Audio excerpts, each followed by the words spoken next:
All right, welcome back. There is an inn here in Connecticut that has been in business since the birth of our nation. It is so amazing. Yeah. What a gem to have here in Connecticut. And to think that everything in this town pretty much burned down at different periods early in our country's history. But this place is still standing. We're talking about the Griswold Inn in Essex. It's also home to an incredible collection of maritime art. And there are some guided tours coming up. Oh, that's really cool. Melissa Cole gives us a sneak peek of what you're going to see. If you're a marine art collector, and if you believe in heaven, this is what it looks like. Jeffrey Paul, co-innkeeper and art aficionado, is talking about the extraordinary art collection here at the Griswold Inn in Essex. In fact, it's said to be the largest privately owned marine art collection in the entire country. In this room, known as the Covered Bridge Room, almost every inch of wall space is taken up by ships, signs, and nautical scenes. And then each piece was screwed into its comfortable niche somewhere up in a corner, and there it has remained. So there's a great deal of the collection here that is in its original location. That's a very rare thing. And the inn itself, well, that's a pretty big deal too.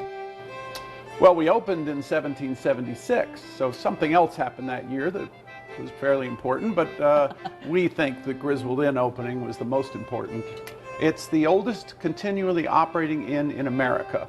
Not bad. No, that's amazing. 248 years we've operated. Eating out looked a bit different in 1776. It's not like you could go on Open Table and make a reservation. You know, you just showed up on horseback, probably in a storm, and everyone ate together at one table, much like you do at home, and you ate whatever was served. While the dining scene has changed over the years, a lot of the ambience has remained the same. This is meant to be the waterfront in Essex in about 1880. And this building here, this is the foot of Main Street, that's now the Connecticut River Museum. This one is all about perspective. If you look carefully at the center of the mural, it's as though you're on the stern of a vessel, looking back, because you've just pulled away from the dock. And you're leaving Essex and you're looking back at the shoreline as it recedes. So this is one of our iconic pictures, not because it's old, but because it tells a story. And there's one other feature. Do you know the feature? I can't wait. The secret? I want to see it. Well, because this was meant to be on the back of a steamship as you left the dock, the whole painting is on rockers. So now you're on the boat, and the whole painting rocks back and forth, back and forth. Now, wasn't that a great idea for a bar and a restaurant? Do you put this in motion like late at night? We put it in motion if someone, starts to get a little difficult and it's time for them to go home. We put it on and they leave. This is an important painting by an important artist of the 1880s. So this is a masterpiece by Antonio Jacobsen. Now, Antonio Jacobsen was the most prolific marine artist in American history. He was sort of the Andy Warhol of his day. This one is at an angle. We call it a three-quarter view. It gives it a sense of motion. The steamer Connecticut was a massive ship longer than a football field, carrying about 1,500 passengers to places they had never been able to travel to before.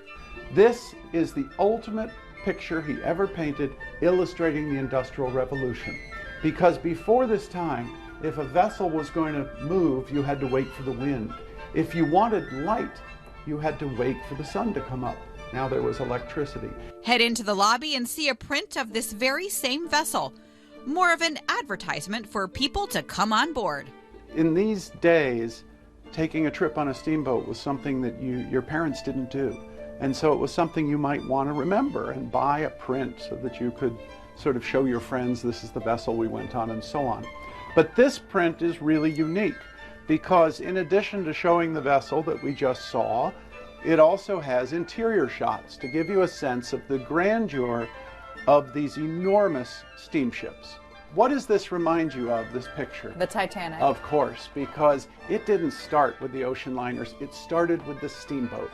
So every steamboat had this grand staircase. Carve out some time to take it all in during your next visit to the Griswold Inn, a special place that has survived a British invasion, several wars, the Industrial Revolution, Prohibition, and a pandemic. What do you think the secret to success is here? I think we just have stayed true to who we are. We are a place where people gather, and they gather to celebrate life's passages. You know, the birth of a child, a wedding, to honor someone's memory, and to share a little gossip, to share some food, a glass of wine. We still perform that same function, and we have always focused on people, the people who love us, and they're our family. That's great. So in just a couple years, celebrating 250 years, that's a big deal. That's a big deal, and I hope the country will rally, much as we did during the bicentennial, and really put the focus on history, but it will be our 250th anniversary along with the nation's. All right. There are tours coming up this spring, and they sell out quickly. So visit their website for more information. It's griswoldinn.com. So remarkable, right? If you haven't been, you gotta go. You gotta go to the Grizz. All right, still to come, psychic